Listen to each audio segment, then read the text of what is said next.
आपने यदि किसी कोचिंग से पढ़ने की आदत डाल ली, किसी गाइड से पढ़ने की आदत डाल ली, किसी अच्छे सामग्री या स्रोत से नहीं पढ़ा तो यही मात खाओगे। मेरे हाथ में ये सीसीए रूल्स हैं, तो पतली सी चीज़ है ना। सीसीए रूल्स मतलब आचरण संहिता कह सकते हो, या सिविल सेवाओं में जो उनका आचरण होता है उनको नियमित करने के लिए। तो केंद्रीय भर्तियों को नियमित करने के लिए रूल्स बने थे 1965 में।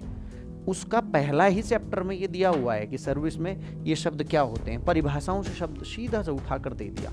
अब आप यार प्रशासन को पढ़ने जा रहे हो, लोक प्रशासन को पढ़ने जा रहे हो, तो इतना तो आपको पता ही होना चाहिए बेसिक्स, ये क्या होता है।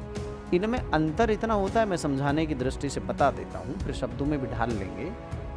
अंतर इतना सा होता है कि मैं तुम्हें घर से निकाल रहा हूँ। अब एक स्थिति तो ऐसी है कि मैं तुम्हें घर से धक्का दे रहा हूँ, धक्का दे दिया मतलब निकाल दिया, पर दरवाज़ा बंद नहीं किया है। चांस है दोबारा आप उस घर में प्रवेश कर सकते हो कि नहीं कर सकते। जिस वजह से तुम्हें सज़ा दी गई है उस वजह को हटा दो, माफ़ी मांग लो या पूर्ति कर दो, तो हो सकता है आपके लिए दरवाजे फिर से खुले हैं, आप आ सकते हैं। ये जो होता है ये होता है सेवा से रिमूव करना, पदच्युत करना, यानी कि ये आपको अनुशासनात्मक दंड के रूप में थोड़ा हल्के स्तर वाला दंड जब दिया जाता है। एक स्थिति ऐसी है कि मैं आपको घर से निकाल दूं और घर से निकाल कर दरवाज़ा बंद कर दूं, लॉक और लगा दूं। अब बताओ उस घर में दोबारा घुस सकते हो क्या? अरे यस और नो, नहीं घुस सकते ना। ऐसी स्थिति को कहते हैं बर्खास्त करना।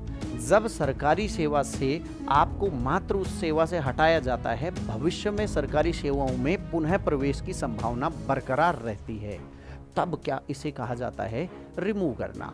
और जब बिल्कुल बर्खास्त कर दिया जाता है तो आप भविष्य में भी कभी सरकारी सेवाओं में प्रवेश नहीं करोगे, आपका लॉक लग गया है दरवाज़ा बंद करके। इसको कहते हैं बर्खास्त करना, डिसमिस करना। समझ में आया अंतर? बस इसी अंतर को उसने पूछा था।